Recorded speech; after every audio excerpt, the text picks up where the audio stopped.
Hey guys, कैसे हैं आप सब। I hope you are doing well. I am Sandeep, welcome to CSC circle. तो हमारा जो ये सब्जेक्ट चल रहा था भारतीय कला एवं संस्कृति, ठीक है, तो इसी के बारे में हम लोग आगे चलेंगे क्योंकि हमारा जो कंप्लीट हम लोगों ने कर लिया है जो बेसर शैली हमारा, तो मतलब सॉरी नागर शैली हमने सारा कंप्लीट कर लिया है, ठीक है। और अब हमारा द्रविड़ शैली का चल रहा है, तो उसी के हम लोग मंदिर देख रहे हैं द्रविड़ शैली के अंतर्गत, ठीक है। तो उसमें हम लोगों ने कल वाले लेक्चर में देखा था कि जो द्रविड़ शैली के अंतर्गत जो ये मतलब जो तुम्हारे ये वर्धन शैलियाँ जितनी भी थी, नरसिंह शैली और ये सब उसमें देखी थी हम लोगों ने, ठीक है। तो उसको हम लोग कंप्लीट कर लिया है। आज हम लोग देखेंगे जो ये चोल मंदिर थे, उसी जो मतलब ये हमारी द्रविड़ शैली के अंतर्गत जो चोल मंदिर बनाए गए थे 9 से 13वीं शताब्दी के अंतर्गत, तो उनके बारे हम लोग डिटेल में देखेंगे, ठीक है। और देखेंगे जो ये चोल के बाद जो ये नायक शैली आई थी, ठीक नहीं, सॉरी विजयनगर शैली, ठीक है, उसके बारे में देखेंगे। नायक शैली और बेसर शैली के बारे में कल वाले लेक्चर में हमारे ये कंप्लीट हो जाएंगे, ठीक है। तो इस तरह से हम अपने ये सारे के सारे आर्ट एंड कल्चर के मंदिर वाले जो स्थापत्य कला है उसके बारे में हम लोग पढ़ मतलब पूरा कंप्लीट कर लेंगे, उसके बाद आगे चलेंगे, ठीक है। तो इसमें ये चोल मंदिर जो इनकी बात करें तो 9 से 13वीं शताब्दी के अंतर्गत ये चोल मंदिरों का विकास हुआ है, ठीक है। और ये जो पल्लव वंश के जो शासक थे, ठीक है, नरसिंह वर्मन, नंदी वर्मन और ये जो लोग थे, तो इन्होंने उसका मतलब शुरुआत की। और उससे क्या हुआ कि ये चोल मंदिरों ने उनको उससे पीक पे ले गए, में से उससे ज़्यादा विकसित अवस्था में लेकर गए, ठीक है। तो इसमें क्या क्या विशेषताएं हैं और मुख्य मंदिर देखेंगे, तो और इसके कौन कौन से विशेष लक्षण हैं तो उनके बारे में देखेंगे। तो ये अब बात करें तो इसमें शैलीगत विशेषता क्या है, मुख्य मंदिर कौन कौन से हैं और इसकी विशेषता ये देखेंगे। और ये तंजौर का जो मंदिर है, ठीक है, उसके बारे में देखेंगे कि ये तंजौर का मंदिर किस प्रकार बना हुआ है, उसकी कैसी बनावट है, ठीक है। तो उसको डिटेल में हम लोग देखेंगे यहाँ पे। तो ये पल्लवों को पराजित कर जो ये चोल थे, इन्होंने पल्लवों को पराजित किया और सत्ता में आए थे उस समय, ठीक है। तो पल्लव डिक्लाइन हो गए, उसके बाद ये चोल आए। तो चोलों ने पल्लवों द्वारा प्रारंभ जो द्रविड़ शैली को जारी रखा था तथा उसे और ऊंचाइयों पर पहुंचाया था। चोलों के काल में अत्यंत भव्य एवं विशाल मंदिर बने थे।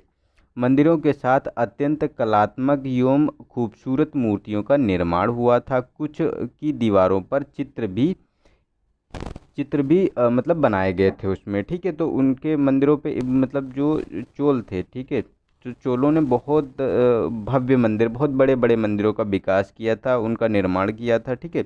और उस पे उसकी दीवारों पर कलात्मक खूबसूरत मूर्तियाँ और चित्र भी बनाए गए थे उसमें, ठीक है।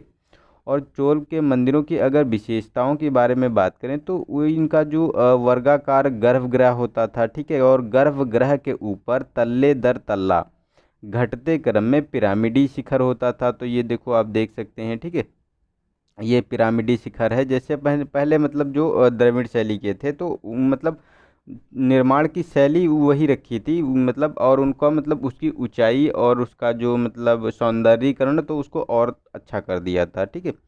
और ये सर्वोच्च भाग पर अगर बात करें तो स्तूपिका थी और गर्भगृह के चारों ओर अंतराल, गर्भगृह के सामने महामंडप, अर्धमंडप तथा नदी मंडप जैसे संरचनाओं का निर्माण किया गया था। तो इन लोगों ने मंडपों के नाम भी रखने शुरू कर दिए थे, ठीक है। और चार दीवारी जो था या प्रांगण में तालाब एवं सहायक मंदिर, देवी देवताओं और राजा रानी के मंदिर भी देखने को मिलते थे वहाँ पे, ठीक है। तो दो दो भव्य गोपुरम का निर्माण किया गया, तो मतलब जो उनका प्रवेश द्वार होता है, ठीक है, तो उसके जो ये दो गोपुरम को बनाने की इनके द्वारा जो एक प्रचलित कर दी गई प्रथा, ठीक है, एक नई चीज़ स्टार्ट की गई इनके द्वारा, ठीक है। और ये जो प्रमुख मंदिरों में अगर बात करें तो इसमें देखो नर्म नर्त नर्तमलाई मंदिर जो था, ठीक है, और तंजौर का जो बृहदेश्वर या राजेश्वर मंदिर था, गंगई कोंड चोलपुरम का मंदिर था, ठीक है, और एरावतेश्वर मंदिर, और ये आपको देखने को मिलेगा कंपर कंपहरेश्वर मंदिर, ठीक है। तो ये प्रमुख मंदिर आपको इसमें देखने को मिलेंगे, ठीक है। कौन कौन से थे? तो ये नर्तमलाई मंदिर था, तंजौर का बृहदेश्वर या राजराजेश्वर मंदिर था, गंगई कोंड चोलपुरम का मंदिर था, ऐरावतेश्वर मंदिर था, ठीक है, और कंपहरेश्वर मंदिर था, ठीक है। तो ये मुख्य मंदिर देखने को वहाँ पे मिलेंगे, ठीक है। तो उनकी इस तरह से बनावट थी, ये आप लोग देख सकते हैं। मैंने इमेज भी यहाँ पे ऐड कर दी ताकि आप लोगों को थोड़ा सा और चीज़ें क्लियर हो पाएँ, ठीक है। और चोल मंदिरों के अगर विशेष लक्षणों के बारे में अगर बात करें तो चोल मंदिरों का निर्माण ग्रेनाइट के बड़े बड़े पत्थरों से किया गया है। ये अपनी भव्यता एवं विशालता के लिए जाने जाते हैं। जैसे तंजौर के बृहदेश्वर मंदिर की ऊंचाई 190 फुट है। इसमें कुल 13 तल्ले बने हुए हैं। शिखर के सर्वोच्च भाग पर 34 टन वजन का एक विशालकाय स्तूपिका बनी है। तो देख सकते हैं आप लोग कि इतनी मतलब विशालकाय स्तूपिका को कैसे इन लोगों ने उस समय इस्टेब्लिश किया होगा, कैसी टेक्नोलॉजी लगाई होगी। तो कहा जाता है कि जो हाथियों के द्वारा एक मतलब अनुमान लगाया जाता है कि हाथियों के द्वारा ये स्तूपिका को ऊपर ले जाया गया होगा। तो उसके लिए कितना मतलब तामझाम करना हुआ होगा, तो ये आप लोग समझ सकते हैं। तो मतलब उस समय भी इतनी मतलब 190 फीट ऊपर, बहुत ऊंचाई हो गई यार। एक मूर्ति अभी बनानी होती है तो कितनी टेक्नोलॉजी, कितना क्या मतलब उसमें मटेरियल लगाया जाता है। तो इसके द्वारा मतलब कि कितना इन लोगों के द्वारा किया गया होगा, ठीक है। तो ये आप लोग सोच सकते हैं। और चोल मंदिर वास्तु के साथ साथ जो मूर्तिकला और चित्रकला के जो भव्य उत्तम उदाहरण देखने को मिलते हैं। मंदिरों के बाहरी भागों, दीवारों, स्तंभों आदि पर रामायण, महाभारत तथा पौराणिक कथाओं के अनेक देवी देवताओं की खूबसूरत एवं कलात्मक प्रतिमाएं बनी हुई हैं। और ये मूर्तियां काफ़ी जो बारीक एवं साज सज्जा से मुक्त हैं, जैसा सोनार आभूषण में करते हैं। तो आप देख सकते हैं वो जो चित्र उस पे दीवारों पे बनाए गए थे, ठीक है। तो इतने बारीकी से बनाए गए, इतनी मतलब स्मार्टनेस से बनाए गए हैं ताकि वो बहुत स्पष्ट दिखाई देते हैं, अच्छे से आप पहचान सकते हैं ये किस चीज़ की मूर्ति है, ठीक है। तो इस प्रकार ये मतलब बहुत ही इनकी जो कारीगरी बहुत ही महत्वपूर्ण थी उस समय की, ठीक है। और ये बृहदेश्वर जैसे मंदिर में देवी देवताओं के पौराणिक कथा के चित्र भी दीवारों पर बने हुए थे। तो इनके समय में ये चीज़ें आप लोग देख सकते हैं, ठीक है। और चोल मंदिरों की जो विशालता और भव्यता एवं साज सज्जा इतनी आकर्षित करती थी कि फार्ग्यूसन ने कहा था कि चोलों ने दैत्यों की तरह सोच तथा जौहरियों की तरह उन्हें पूरा किया है। तो मतलब जो फर्ग्यूसन था ये मतलब जो यूरोपी यानी पश्चिमी जो ये यूरोपी था, ठीक है, इसने कहा था इन मंदिरों के बारे में। जो इंडिया में आया था तो इसने कहा था कि जो चोलों के मंदिरों को देखकर कहा था कि इनकी जो सोच थी वो दैत्यों की यानी दानवों की, राक्षसों की तरह थी, ठीक है।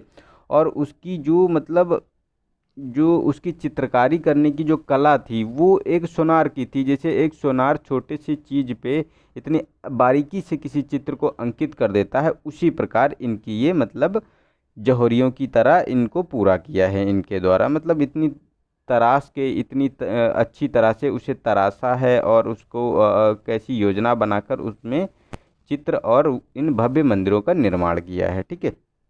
तो इसकी बहुत ज़्यादा प्रशंसा की गई थी इसके द्वारा चोल मंदिरों की, ठीक है।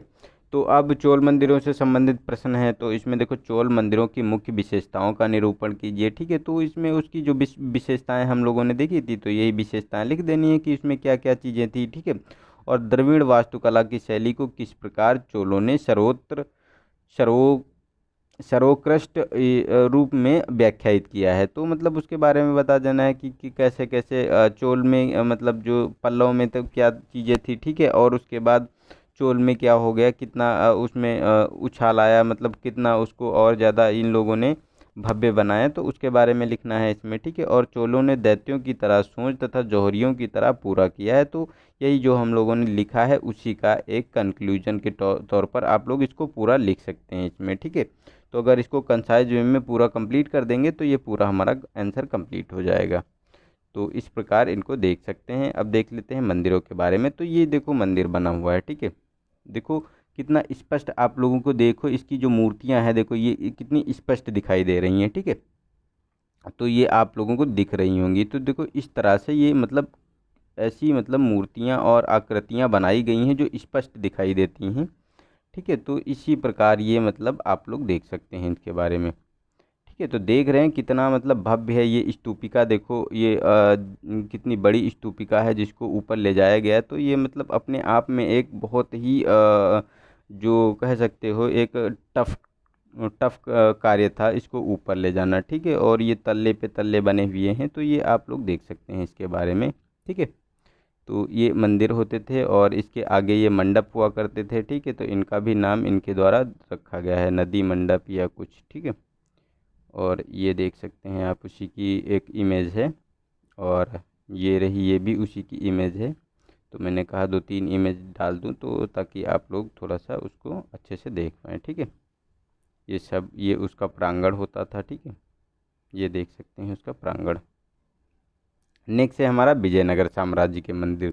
इनका अगर विकास की बात करें तो 14 से 16वीं शताब्दी के बीच हुआ है विजयनगर साम्राज्य का। ठीक है, तो विजयनगर साम्राज्य की अगर बात करें तो ये तुंगभद्रा जो नदी थी उसी के पास ये विजयनगर हम्पी में बहुत एक मतलब समूह मंदिरों का एक समूह है जो विजयनगर साम्राज्य के द्वारा बनाया गया है। ठीक है, तो इसकी जो विजयनगर साम्राज्य की स्थापना की अगर बात करें तो हरिहर और बुक्का ने 1336 में इसकी स्थापना की थी, और इसमें कई वंश आए। आगे चलकर इसमें कई वंश आए।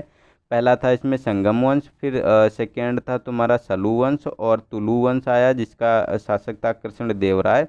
ठीक है, और एक अरविंदो वंश आया। ठीक है, तो ये चार वंश आपको टोटली देखने को मिलेंगे विजयनगर साम्राज्य में। ठीक है, तो इसी के बारे में हम लोग पढ़ेंगे। ठीक है, कि इन लोगों ने कैसे कैसे मंदिरों का विकास कराया और क्या इसकी विशेषता रही। तो इसमें अगर इनकी विशेषताओं की बात करें तो वर्गाकार गर्भगृह था, पिरामिडी आकार शिखर, सर्वोच्च भाग पर स्तूपिका थी। तो देखो ये विशेष लक्षण तो वही हैं। ठीक है, जो मतलब चोल के थे, जो पल्लव वंश के शासकों के द्वारा बनवाए गए थे, उसके बाद चोल आए, चोल के बाद ये जो विजयनगर साम्राज्य के हैं, तो इन लोगों ने मतलब वही द्रविड़ शैली को कंटिन्यू रखा। ठीक है, और गर्भगृह के चारों तरफ अंतराल होता था, इनके द्वारा अंतराल भी बनवाया गया। और विजयनगर के मंदिरों में गर्भगृह के सामने अनेक मंडपों का निर्माण किया गया, जैसे कि महामंडप, कल्याण मंडप, देवी देवताओं का विवाह स्थल जो होता था उसे कल्याण मंडप बोलते थे। और यज्ञ मंडप की बात करें तो यह यहाँ पर बलि दी जाती थी, तो इसे यज्ञ मंडप कहते थे। अमन मंदिर की बात करें तो ये सहायक मंदिर जो होते थे उन्हें अमन मंदिर कहते थे। तो ये मतलब एक चीज़ और ये लेके आया, सहायक मंदिरों को लेके आया, ताकि वहाँ पे जो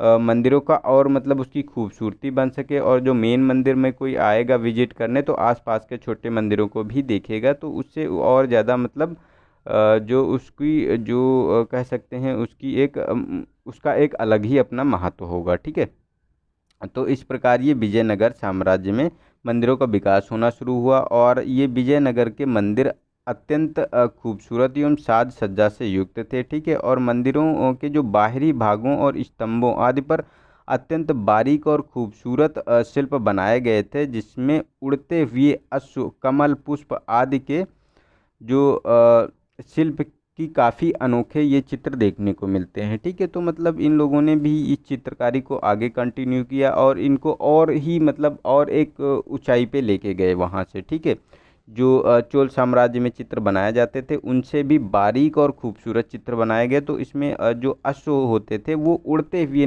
प्रतीत होते थे, कि उनको आप ये देख सकते थे, चित्र को देखेंगे तो पता चलेगा कि ये उड़ रहे हैं अपने आप में। ठीक है, तो ऐसा मतलब देखा गया। कमल पुष्प देखने को मिलता है तो वो लगता था कि उसको देखोगे तो लगता है कि मतलब कि सामने साक्षात कमल पुष्प बना हुआ है, इसमें इतनी बारीकी से बनाया गया है ये चीज़। ठीक है, और ये विजयनगर के मंदिरों में गोपुरम पल्लवों एवं चोलों से भी भव्य बनाए गए। तो जो ये गोपुरम होते थे अब और ज़्यादा मतलब ये जो गोपुरम होते थे इनका जो इनकी ऊंचाई और ज़्यादा बनाई गई, क्योंकि क्या होता था उस समय सब मतलब उस समय राजाओं जो राजा थे या शासक थे उनकी मान्यता थी कि जितने बड़े मंदिर और जितने बड़े गोपुरम बनाएंगे उतनी ही उनकी प्रशंसा और उनकी जो समृद्धि स्थापित होगी। ठीक है, उनको ज़्यादा जो सम्मान मिलेगा इन चीज़ों के लिए। ठीक है, क्योंकि मंदिर ही उस समय ऐसा एक वो था जिससे अपनी प्रसिद्धि के बारे में लोगों को बताने की एक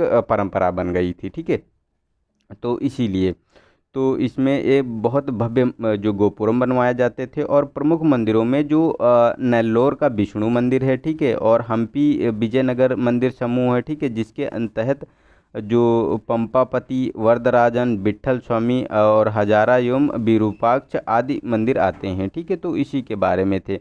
तो ये देख सकते हो, ये यहाँ पे थोड़ी सी जगह कम थी, ठीक है, तो इसको हमने इमेज को थोड़ा सा छोटा लिया है, ठीक है। तो ये देख सकते हो, इसमें ये देखो मंदिर बनाए गए थे यहाँ पे, ठीक है। ये सहायक मंदिर भी इसमें आपको देखने को मिलेंगे। ये गोपुरम हो गया और ये मेन मंदिर होता था, ठीक है। तो इस प्रकार से ये मंदिर का पूरा प्रांगण होता था। ये छोटे छोटे मंदिर बनाए जाते थे। तो इस प्रकार इनका जो इन लोगों ने इन मंदिरों का विकास किया है, ठीक है। तो ये देख सकते हैं, ये जो ये मंदिर जो बनाए गए थे, ठीक है, इस प्रकार से ये मंदिर आपको देखने को मिलेंगे, ठीक है। वहाँ पे विरूपाक्ष मंदिर, हम्पी का जो ये मंदिर समूह पूरा है, ठीक है, तो इसमें ये पूरे आपको देखने को मिलेंगे। ये गोपुरम हो गया, ये मेन मंदिर हो गया, ठीक है, और ये छोटे छोटे मंदिर हो गए, ये आपको देखने को मिलेंगे यहाँ पे। तो इसमें इसमें और ज़्यादा क्लियर चीज़ें हो रही हैं, ठीक है। तो ये आप लोग देख लीजिए, ठीक है। इस प्रकार से ये मंदिर बनाए गए थे।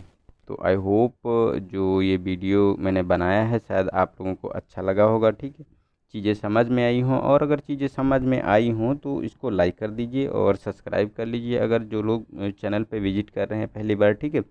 और एक बात और ये है कि आप लोग रोज़ मैं देखता हूँ कमेंट सेक्शन में कि पीडीएफ के लिए दो चार बच्चे पूछते ही रहते हैं कि सर इसका पीडीएफ मिलेगा कि नहीं मिलेगा। तो यार बिल्कुल मिलेगा, क्यों नहीं मिलेगा। जब मैं पढ़ा रहा हूँ, हिंदी मीडियम में पढ़ा रहा हूँ, हिंदी मीडियम के लिए है, तो क्यों नहीं पीडीएफ दूंगा।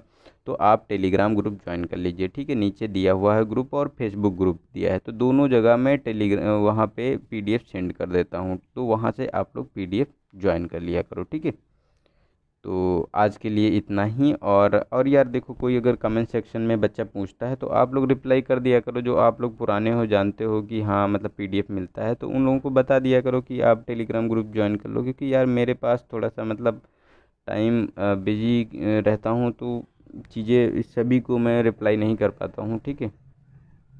तो आप लोग उसको थोड़ा सा देख लीजिए, ठीक है। और जो अगर टाइम मिले तो उसको, अगर कोई बच्चा कुछ पूछता है तो उसको बता दिया करो प्लीज़, ठीक है, मेरी रिक्वेस्ट है आप लोगों से। तो आज के लिए इतना ही, मिलते हैं नेक्स्ट वीडियो में। तब तक के लिए नमस्कार, जय हिंद, जय भारत।